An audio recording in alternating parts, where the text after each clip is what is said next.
A very warm welcome to all of you joining us from across the globe for this very exciting webinar that we at FirstHive have put together in partnership with Wipro Digital team. Today, we would be covering how can consumer brands scale revenue with growth-centric customer experience.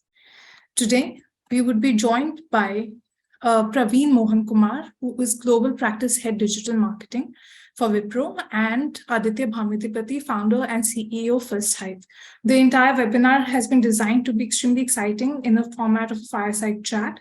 So you're in for very interesting conversations, some interesting anecdotes coming from both their joint experiences and strategies that you can implement, especially taking into considerations the today's scenario of economic slowdown and the recession that the world is going through. So without any further delay, handing over the screen to Aditya. Thank you, Jashan. Good morning, everyone, and good evening if you're dialing in from Asia. It's wonderful to be back on these Power Webinar series. And I'm very excited that we have Praveen from Wipro join us today for this conversation that I'm hosting. As most of us have seen over the years, a lot of the times technology investments, especially MarTech investments, tend to eventually run into this question of what is the ROI that we are driving from these investments, and enterprises often struggle to directly, tangibly correlate large investments that go into technology to the outcomes that have been delivered out of technology.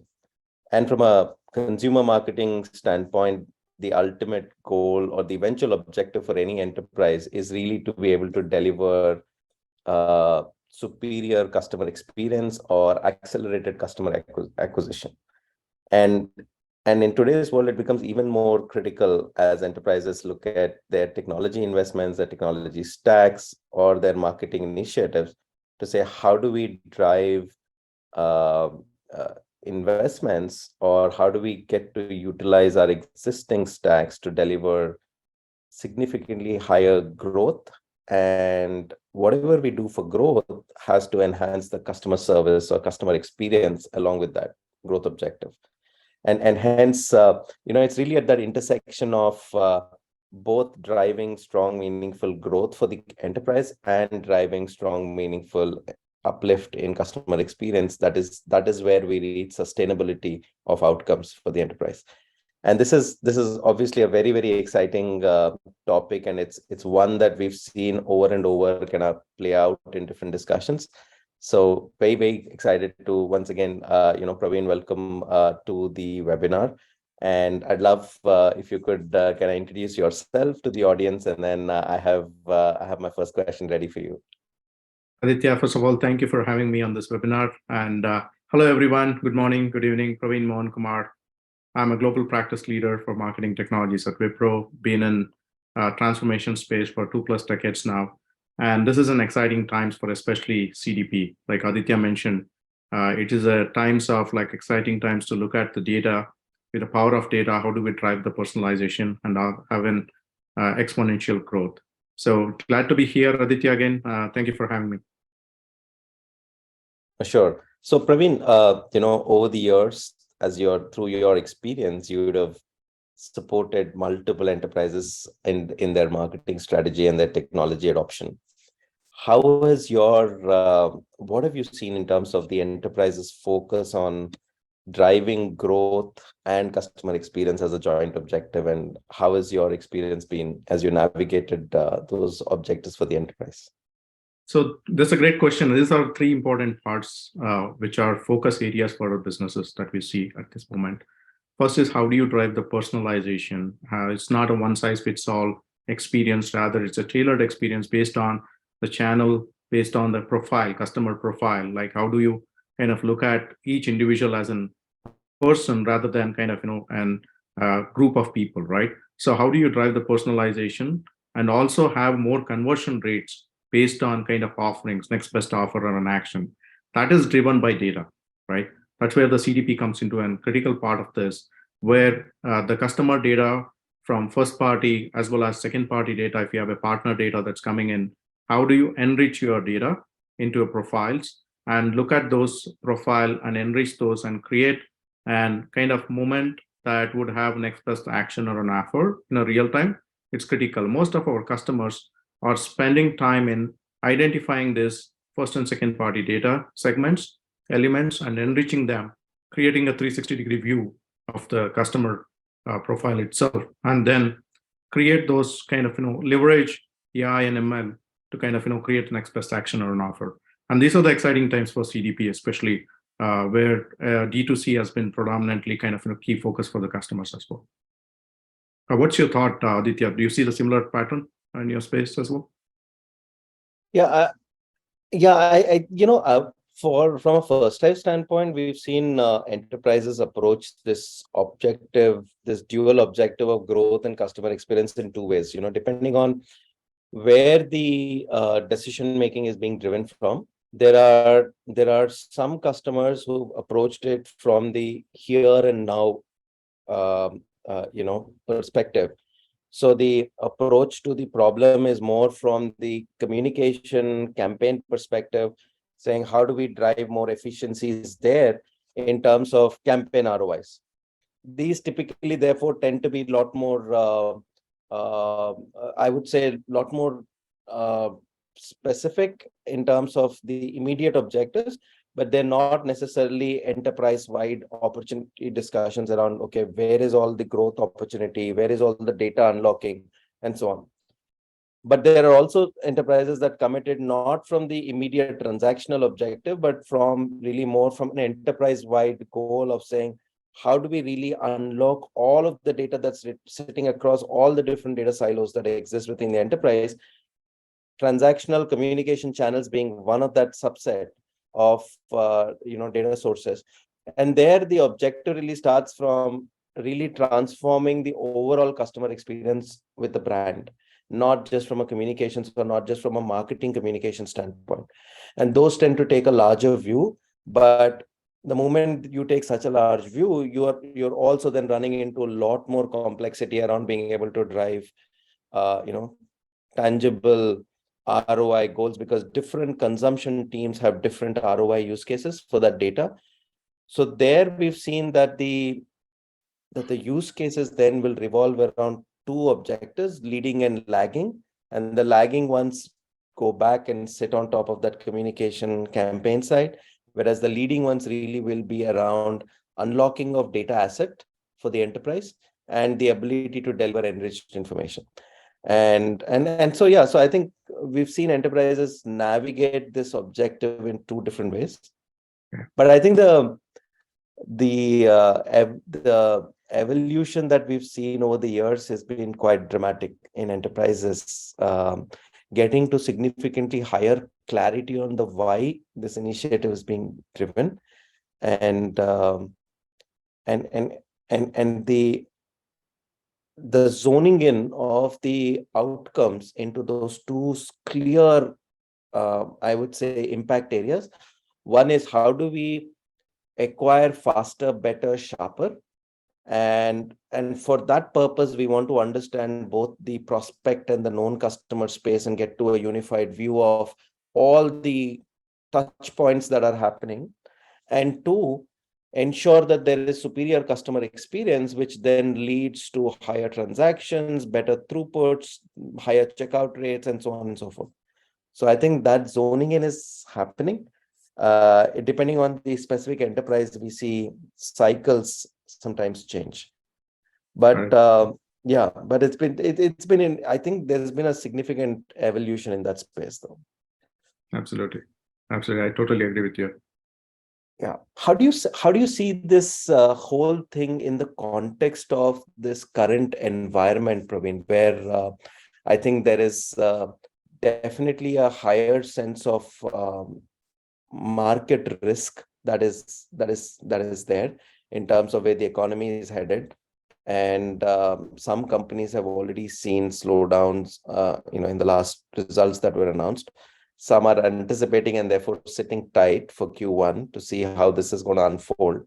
How do you see the CDP use case in such an environment? Does it strengthen the CDP use case? Does this weaken the CDP use case?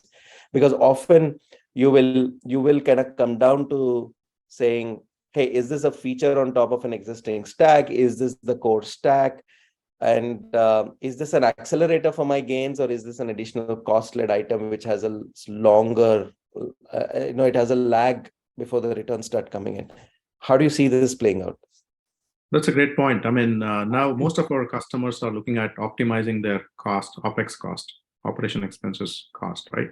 At the same time, there is a need for direct to customer, right? I mean, how do you look at understanding and reaching out to direct to customer is very critical part of this.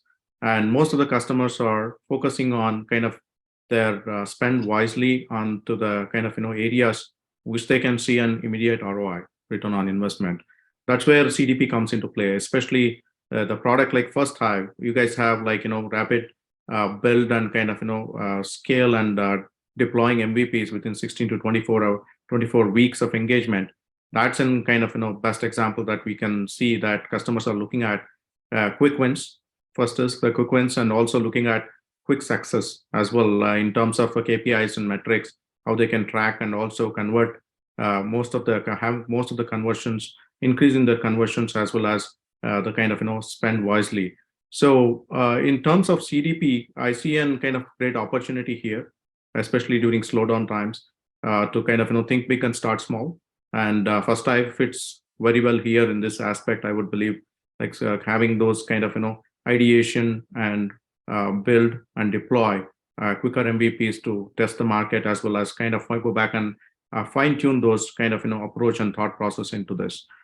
From my standpoint, again, even though the kind of there's a conservativeness that's coming across in the market ecosystem, there is always some kind of stronger play for a CDP better than earlier. I would say these are the good times for CDP space. That's my thought. What do you think, Aditya? Do you see an similar engagements as well from what do you hear from a market? Yeah, I would tend to agree. I think any brand in an environment where you want to be, let's say, more focused on the effectiveness of your spends, there are two things about the choices that you would make at that standpoint. One is cost led, and the other is outcome led. And I think the CDP thing from I think kind of hits on both these things, because typically what we've seen enterprises is, you would end up having almost a 1 to 2x ROI right up front out of the door when you deploy a full stack CDP like a FirstHive, because even from a cost standpoint, you would actually be able to look at a potential replace for some of the automation or campaign management tools, and at limit, sometimes no incremental cost, sometimes at a discount to your current cost, you're actually getting a superior capability tool. So that is out of the door, you get ROI.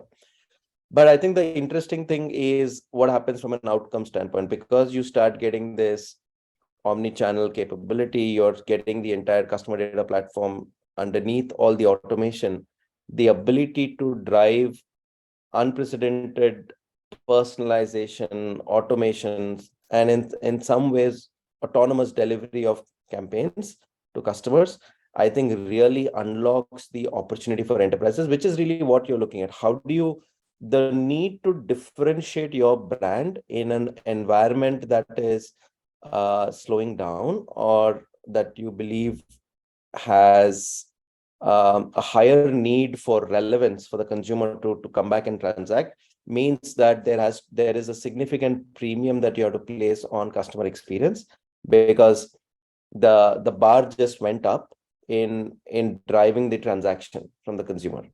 And in such a scenario, having the connected data platform that's driving all customer conversations puts you in the driver's seat, because the CDP now, it's your quarterback, right? It's making sure that you get to your goal. And you are no longer dependent on your independent channels each one driving. So it really cuts down on your marketing operations cost. It ensures connected communication. It ensures delivery of a superior customer experience, all of which then lead to outcomes. And because you have now multi-channel attribution that's kind of coming to you, you're also in a better position to manage your spends for the best bang for the buck. I think in that sense, not only from an out of the door ROI because of cost, but also this strong multiplier on your outcome that comes in with the CDP. So I think this is an interesting opportunity for enterprises to look at the existing stacks and not just look at this as an add-on to the stack, but potentially a replacement for some of the independent silo tools that exist. So I agree with you, Praveen. It's really an interesting time. Of course, some of these things require the fact that CDPs like FirstHive have a lot of integrations built in, ensures that it's easy to deploy. It's quick to deploy, but there is always a certain amount of effort that is required to be committed from the brand, and that's really the commitment that I think enterprises have to make. Absolutely. But that brings me to the next question that I had in mind, which is when you look at that investment, right, and not just in the current environment, but in any environment, what are some of the things that you've seen enterprises have to do in terms of interventions, whether it is in terms of people knowledge or process or any other kind of technology adoption or challenges, right? Do you see that as a significant investment? Do you see that as a quick thing? Do you see Wipro being able to come in and play that end-to-end progress role so that they are beginning to see as they go live, there's a lot of heavy lifting that's already done for them and they're already on the road, right? They hit the road running, and how have you seen these deployments work? That's a great question. Again, I mean, we look at this, we are an end-to-end services firm, right? We do right from strategy, design, technology to operations all the way end-to-end. This includes the three pillars, that's people, process, and technology as well.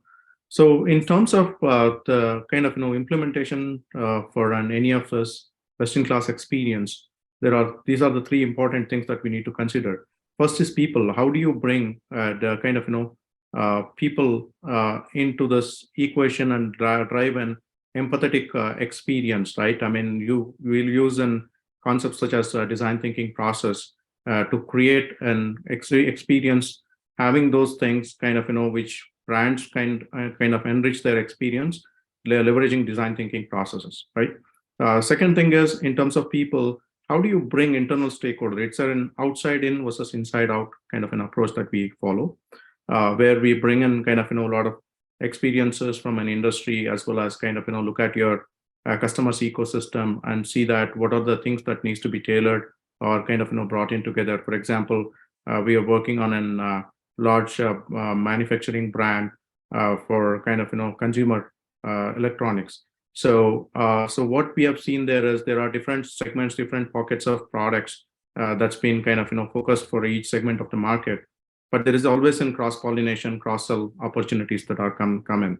That means two different brands has to work together, talk together, and figure out how exactly this correlate together. That comes with an ask of an data, which is in CDP again, right? Because you need to have a customer profile, enriched customer profile to understand cross-sell, upsell opportunities into the space.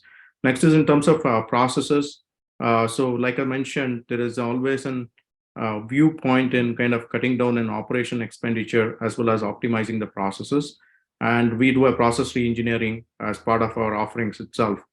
We come in and look at the entire process end to end and look at where are the optimization or efficiencies that can be added in. We go back and leverage those automation and tools and techniques with kind of change management that comes into play, OCM concepts, and we will come back and leverage those concepts and optimize the processes. In terms of CDP, you could look at all the way from bringing first party, second party data. Now we can talk about many of our kind of partners talk about data clean room and all this stuff to exchange the data across the partner ecosystems. That's where you need to have a mature, streamlined processes to kind of get those data and kind of assimilate that data and leverage the data to kind of increase the sales. Right. Next is technology. Technology is always we call it as an enabler, where you would go back and leverage technology to kind of do and amplify your sales. Right. That comes with your data as a critical part to that, and you apply your machine learning AI models into it. Kind of you can figure out how exactly the next best action should be, or what should be the next best action and which channel to focus on. You touched upon a few things, right? Attribution. Critical part of this is an attribution from a different channels. How do you drive those kind of identify the attributions as well as do an justification on the spend, marketing spend, which is a critical part of this need of an hour for now. So I think people, process, technology, it's a critical part of any of the MarTech ecosystem, and that's where it has to have all these three joint initiatives focused together as a larger transformation area rather than bits and pieces. I would say that's my point of view. What do you think? What do you see in your space, Aditya, in terms of CDP as well? Yeah, no, yeah, I mean, I think that's great, right? From our experience, Praveen, we've seen enterprises at different stages, different levels of maturity in their own internal organizations, whether it comes to capacity or it comes to their processes or their use of technology. So almost one of the things that we've done often is when any deployment happens, the FirstHive team actually does take a lot of the heavy lifting on ensuring that there is end-node progress for customers. So ensuring that all of the existing campaigns are migrated, all of the existing channels are integrated, the segments are built out, so that on day one, when the platform goes live, there is very limited burden on the teams to deal with the learning curve to get the system to start creating impact. The day zero experience is one of those very, very important experiences that we focus on to ensure that on day zero, when the system switches on, there is very little difference that in the knowledge expectation of the user team that is expected for impact to start getting created, right? And that really eases the users onto the platform. And then, of course, there is a lot of support that goes in from our business support teams, from the knowledge corners. There's a lot of help and videos and all of that. Having said that, one of the things that we've seen is it becomes extremely important for the users to have a very active kind of training schedule on the platform, because the approach to a CDP-led marketing is different from a non-CDP-led marketing, because there's a lot more underlying data that you can use for building your segments or for driving your customer communication. So if the cutover, as the cutover happens, if the utilization is still on those limited parameters as before, then you're really punching below what you can despite using a CDP. So over the next 6, 8, 12 weeks, a lot of the focus is then to say, okay, what are some of the use cases that the CDP can unlock for you that so far you haven't been able to because of your existing technology stack related or tool related constraints? I think those are conversations that we have. And then when it comes to any process reengineering and so on, that is where we actively work with firms which are in the process consulting firms. They come in as partners and then drive that. Those are the spaces that we would lean on folks like Wipro to come in and say, look, let us take an overall look from a process reengineering and so on and so forth. Yeah, got it. I mean, that's a great point. I mean, these are the interesting times for all the three areas, I would say, right? Process reengineering as well as customer data and an experience part of it. So, it'll be interesting to hear from you any anecdotes or any examples, of course, without necessarily naming the customers, but from your experience, some of the, let's say, the interesting customer use cases that you've seen where customers have really leveraged this growth-centric customer marketing to drive that impact, right? Over the years, how have you Any one or two things that really stood out for you? Sure, absolutely. I mean, we work with, as you may know, we work with different vertical segments of the customers, where we see a lot of transformation that's happening in banking space, retail space, manufacturing, and even now the healthcare. Like, payer providers, like especially the payers, are looking at kind of how they can enrich their customer profile to create that awareness on the wellness, right? So especially during COVID times, you might have seen that like wellness is the topmost priority for the customers right now. So we are working with few of the, I'll talk about two case studies here. One is on a banking, other one is on the kind of payer space itself, how the payer space is transforming themselves in the healthcare segments. So payers are looking at enriching their customer profiles, to transform the wellness for the patients, just so that there is a constant message that goes based on the patient's profile, now kind of with the consideration of HIPAA compliance and other regulatory compliance, not to kind of violate any of those compliances, but within the boundaries, how they can really go back and communicate message, right channel, right time, right place to their end customers or the patients, to have a wellness in their have the wellness checks, as well as kind of proactively sending those articles or messages to keep up their health, right? Second is also on the provider space. We see that like transformation is happening. Let's say if there's a large provider hospital that's in, it has a different segments, different units, all the way from childbirth to and all the way towards kind of people who have major issues, like it might be an advanced cancer stages or any of those things. So there is always like transformation of the journey that happens, right, during and kind of child infancy to an adult to and kind of people getting older, right? So how does the services that can be offered so that there's a seamless experience that goes through it, so that patients don't have to carry their records or information, like which we have seen in developing countries, right? I mean, where there are no much medical records in the system, you just have to carry this information from physician A to physician B. So how do they connect these things? There is a lot of transformation that's happening in provider space as well. I'll talk about the banking, which is all closer to each one of us in terms of day-to-day activities. So banking, like there's a huge transformation that's happening with the banking space. Banking has different segments, like different segments, different customers in each of the segments. For example, it might be cards. Based on the card that you're searching on search engines, how can the banks go back and kind of provide best in class offer to you, so that there can be conversions happening faster? Once the person gets a card, then what's the next thing? Can it have an auto loan, home loan, and kind of related to those based on the customer data profile, right? So banking is a huge space that we see a transformation on a digital banking these days. Like most of this brick and mortar things are kind of reduced in terms of people walking into the bank for a transaction. Rather, you have everything online. That comes with kind of power of data, right? So how can I offer a next best card or a travel related perks for the card, that the people that they spend money, as well as if I'm looking at searching for a home. So how can the banks offer the best interest rates and kind of retain the customers rather than customer going and kind of approaching another bank, right? So there are different segments and pockets that we are looking at it. It all comes with enriching the data, enriching the profile within the ecosystem.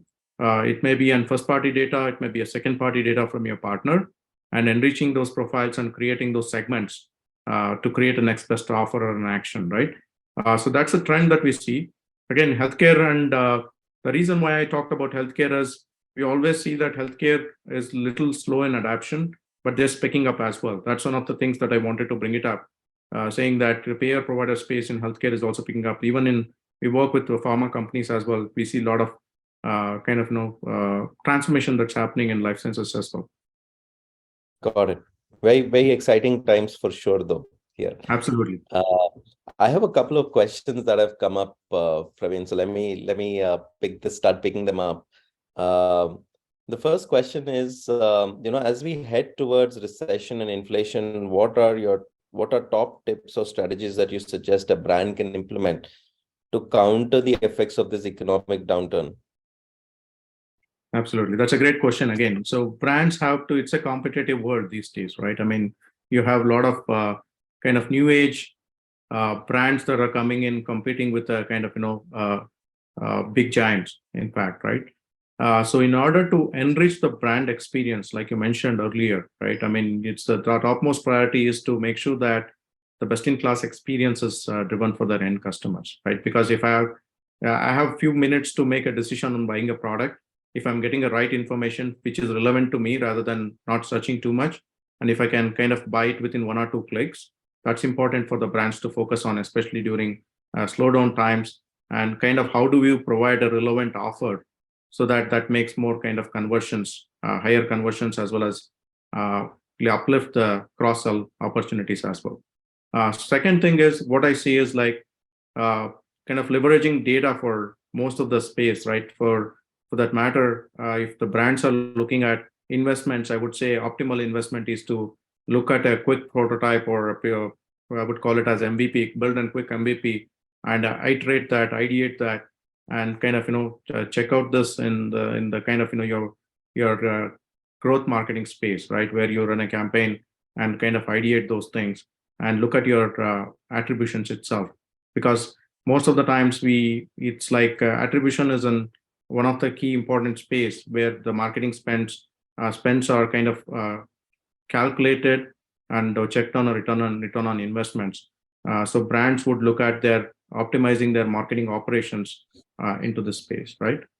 Third important part is how do you kind of have new leads with the partnerships that you create, so that you are leveraging your second party data as well, so that you're extending your reach to not only first party data, beyond the first party data, looking at your partner ecosystem and leveraging that partnership ecosystem to cross-sell the services across the horizon, right? I mean, these are the 3 things that I see, and majority of the players, like with all this industry 4.0 transformation that's happening, majority of the customers are looking at this transformation. How can I kind of do a broader ecosystem, build a broader ecosystem to leverage the partners to help each other, right? And that's a huge space that I see, especially with Industry 4.0 and Web 3.0 transformation that's happening. Got it. Hopefully that answers the individual's question. The next question I have for you, Praveen, is what is the basic infrastructure that needs to be in place before we think of investing in a CDP? That's a great question. Again, I think we are in a new digital age. We don't need much servers like back 20 years ago. We used to have these servers and server rooms and kind of dedicated hardware that needs to be procured, and it used to take months once you place an order, right? I mean, this is an exciting times. So you don't need much infrastructure. It's all most of our products are SaaS products. You just have to kind of work and pick a right product for your need, and then kind of choose the right product so that you can ideate, you can kind of go back and build, deploy faster MVPs, and then kind of look at the outcomes, right? And then it's always, and I would call it as think big, start small, and test and learn, right? I mean, for hardware or maybe for an investment, I think within a small investment, like Aditya, we were discussing yesterday that within a small investment, you can go back and leverage a CDP product like FirstHive, and then kind of go back and look at those value again. It's about investments, smaller investments with a higher value, right? That's what everybody likes to have. True. Great. Hopefully that's answered as well. I have a third question for you, Praveen. Ours is an e-commerce app, and we sell products via the app and website only. Does the CDP make a sound investment in this case? How can it help grow our business? I think that's also a great question. So if you have an app and an e-commerce, there are 3 things that I always believe that should be in strong and robust. First is your data layer, which is like a foundation building block that you would look at your CDP or any of those things. Second is your insights layer, which is on your analytics. You understand your analytics based on advanced analytics. You would go back and look at your analytics spend that you have, so that gives you a lot of insights on what is happening, why is it happening, and kind of what you should be doing next, right? which you can have an advanced analytics like models that can be built or maybe leveraged from whatever the industry models that you have based on top of the data. Third, which is very important part of this, is experience part of it, right? Where you have a mobile app already built. So you need to focus on what is that you would be doing with the Web 3.0 trends that is happening, and who are your target audience, and what is that you can do to enrich your experiences around this, right? So I would call it as a three-layered cake always. Like you have data, you have insights, and you have experience. And which is an important part of this, which I call it as a circle around all of this, is a security, right? So you need to kind of spend more time on security as well. These days, it's a lot of vulnerabilities and is happening within the market ecosystem. You need to look at spend time on security as well. All right, I have. Hopefully, we have time, Jashan. So I'll take another two questions. This Yes, is a question that is from Somdatta. What are the integrations that FirstHive has out of the box? And please share some success stories which can help us with FirstHive. Yeah, so Somdatta, in terms of case studies and success stories, we'll go ahead and circulate them maybe at the end of the webinar to folks. But from an integration standpoint, FirstHive is over 700 integrations out of the box, so we support pretty much every category of the stack that an enterprise, consumer marketing enterprise would have. And almost every enterprise also has a number, sometimes has other bespoke tools or in-house developed tools that they have. In which case, then we use again a variety of other methods, ETL tools, etc., to start bringing data in. So getting data in and getting the integrations in is table stakes, and that is something that that we seamlessly enable. So hopefully that answers. So do look out for the post-event emails, and we'll certainly point you to the success stories. So Praveen, the last question that I have, I think here for you is this.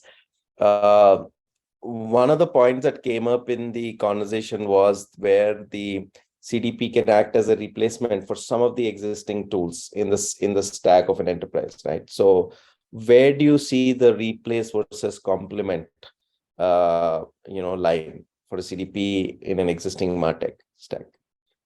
I mean, see, we had DMPs earlier, right? We had DMPs, and kind of now it's the age of real-time CDP. So now there are two reasons for it. Like I mentioned about Industry 4.0 transformation that's happening, and also you see a lot of space. Earlier, the kind of when you have a cloud ecosystem, SaaS products having a lot of space, faster time of processing, right? You see like so CDP. I would say that CDP will evolve and be more matured. I don't think there's a replacement that is coming in for a CDP, but yes, their tools become smarter day by day with like a lot of enrichment of the data that's happening. So there are a lot of touch points, devices that's coming in. If you look at Industry 4.0 IoT devices, right, there's a lot of data elements, the data that can kind of flow through this into the CDP to enrich the profile, right? I mean, you have more touch points that are coming in. From my standpoint, I think it will be an evolution of 1.2, 1.0, 2.0, or 3.0 into the CDP space. I would say that the CDP will stay for a longer period from a transformation standpoint. I have a question that's popped up from Kishore. So this will be the last question that we'll take. It says, what is FirstHive's point of view on customer acquisition, focusing on anonymous users, and how would you use the CDP here? So Kishore, given that FirstHive was purpose-built for consumer marketing enterprises, as part of the base construct itself, FirstHive was built to deal with anonymous users. So because in the consumer marketing world, anywhere from 30-40% to sometimes maybe 50-70% is anonymous interactions that happen. Consumers don't always wear their PI on their sleeve in every interaction. And therefore, the ability to you deal with anonymous users and unstructured information are part of the mix of data that consumer-focused CDP has to deal with. So, so that is the capability that exists.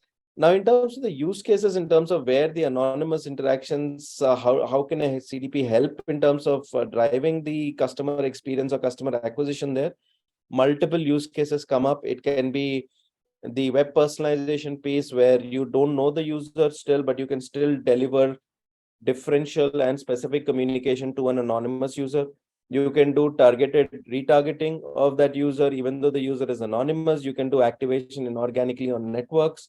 You can look at social interactions that are anonymous for a CRM because you don't get contact vectors, but still there is a lot of first party information unlocking that happens from there, which the CDP can enable.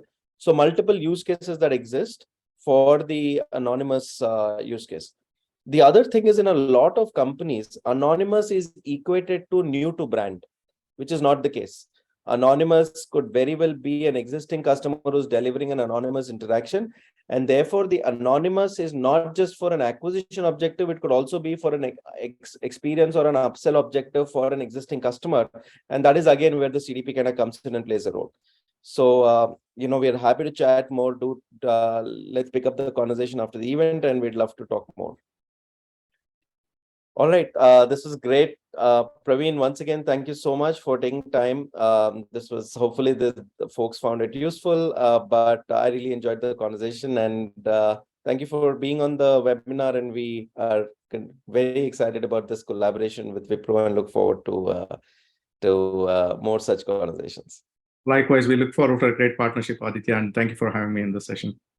Thank you. All right, have a good day. Bye.